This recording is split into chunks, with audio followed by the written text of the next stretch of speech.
मैं कल राष्ट्रीय अध्ययन कार्यक्रम में दिल्ली गया था। एयरपोर्ट पे आया, एयरपोर्ट से सीधे मैं वापस अपने घर पहुंचा।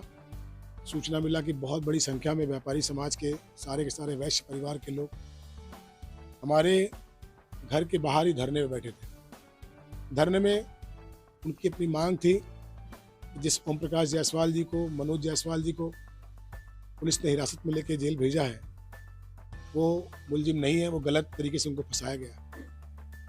समाज के लोगों ने हमें एक पत्रक भी दिया। तो पत्रक मुझे उन्होंने दिया इस बात के लिए कि माननीय मुख्यमंत्री जी, बाकी सारे लोगों तक ये बात पहुँचे कि वो समाज के मतलब बिल्कुल निर्दोष लोग हैं, ऐसा उनका कहना था। राजकुमार जायसवाल जी, चंदेश्वर जायसवाल जी, सिद्धांत जायसवाल जी, महेश जायसवाल जी, ऐसे करके बहुत सारे सभासद, बहुत सारे लोग आए थे। बहुत बड़ी संख्या थी, आपने देखा भी होगा। जब मुझे जानकारी मिला कि ये लोग बैठे हैं तो मैं भागा आ ही रहा था। तो मैं यहाँ पहुँचा, मैंने लोगों से बातचीत की, मैंने लोगों को घर में बुलाया, बैठाया, बातचीत किया। उन्होंने मुझे ज्ञापन दिया और पीड़ित परिवार के परिजन भी मेरे यहाँ आए हुए हैं। उनका कहना है कि समाज के अध्यक्ष राजकुमार जायसवाल जी के साथ बहुत सारे लोग थे। उनका कहना है कि उनका एक भी आपराधिक रिकॉर्ड आज तक कोई नहीं है। पुलिस के पास अगर कोई ऐसा रिकॉर्ड उसमें उन्होंने कोई इस तरह का काम किया हो तब उसको दोषी माना जाए। पुलिस ने उनको पूछताछ के लिए बुलाया था। ऐसे पुलिस ने बहुत लोगों को पूछताछ के लिए बुलाया था। परिजनों का कहना है और प्रतिनिधिमंडल जो आया था मिलने, उन्होंने कहा कि इनको भानु जायसवाल जी जो बनारस के थे, उनका शायद एग्रीमेंट हुआ था। इन लोगों ने दस्तावेज को बहुत गहनता से देखा नहीं था, ऐसा इन्होंने बताया। और उसके बाद उन्होंने सहमति जता ली कि नहीं भाई, आप लोकल के लोग हैं, इस काम में आप हमारा सहयोग करेंगे। तो शायद समाज के नाम पर, वो भी समाज के ही, ऐसा करके इन लोगों ने सहमति व्यक्त की। परंतु कुछ दिन पहले ही इनका उस मामले से मामला पूरा समाप्त हो गया।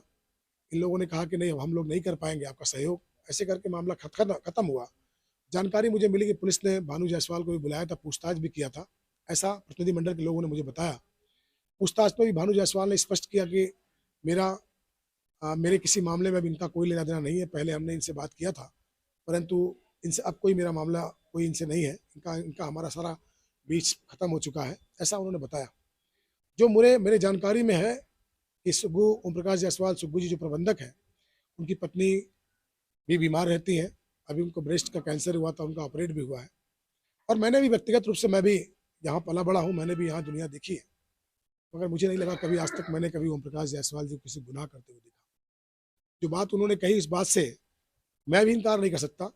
परंतु एक तरफ पुलिस अधीक्षक ने स्पष्ट किया है कि मैंने 300 सीसीटीवी कैमरे खंगाले हैं, उसमें कहीं तो कहीं ना कहीं इन लोगों ने पत्रक में भी यही लिखा है कि अगर पुलिस अधीक्षक महोदय ने अगर खंगाले हैं तो क्या किसी सीसीटीवी कैमरे में इनकी कोई आकृति या इनका कोई ऐसा कुछ एविडेंस अगर हो तो उसको स्पष्ट करें, ऐसा उनका कहना था। परिवार वालों का कहना है कि विधायक जी, आप वैश्य परिवार से जुड़े हुए हैं और हम सारे लोग आपके पास नहीं जाएंगे तो कहाँ जाएंगे। हम लोग साथ अन्याय हुआ है, हमारे साथ न्याय मिलना चाहिए, ऐसा लोगों ने हमसे अपेक्षा किया। मैं भी कहीं ना कहीं इस बात से मैं अपेक्षा करूंगा कि पुलिस अधीक्षक महोदय पुनर्विचार करके सारी चीज़ों को ठीक से खंगाले। मैं क्या, पूरा बाजार, पूरा जिला, पूरा प्रदेश चाहता है कि रोहितास पाल का हत्या हुआ है और जघन्य अपराध हुआ है, वो मेरे छोटे भाई जैसा था। सचमुच जो उसके मुलजिम हो, उसको हत्या करने वाले, उसकी गिरफ्तारी होनी चाहिए। ऐसा परिजन भी बोल रहे हैं कि उसकी गिरफ्तारी होनी चाहिए, लेकिन कोई ऐसे निर्दोष व्यक्ति के साथ भी कोई ऐसा काम नहीं होना चाहिए, ऐसा लोगों का कहना है।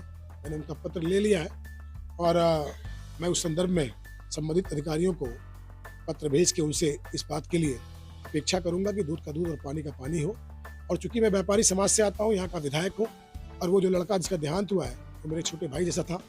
जानकारी मिलने पर सबसे पहले मैं पहुँचा, उसके बाद मैंने खुद पुलिस अधीक्षक को बताया। उनको शायद जानकारी नहीं थी, मैंने खुद ही, मुझे जानकारी जब स्थानीय लोगों ने मुझे दिया तो मैंने उनको खुद टेलीफोन किया कि ऐसी बात की जानकारी मुझे मिली है।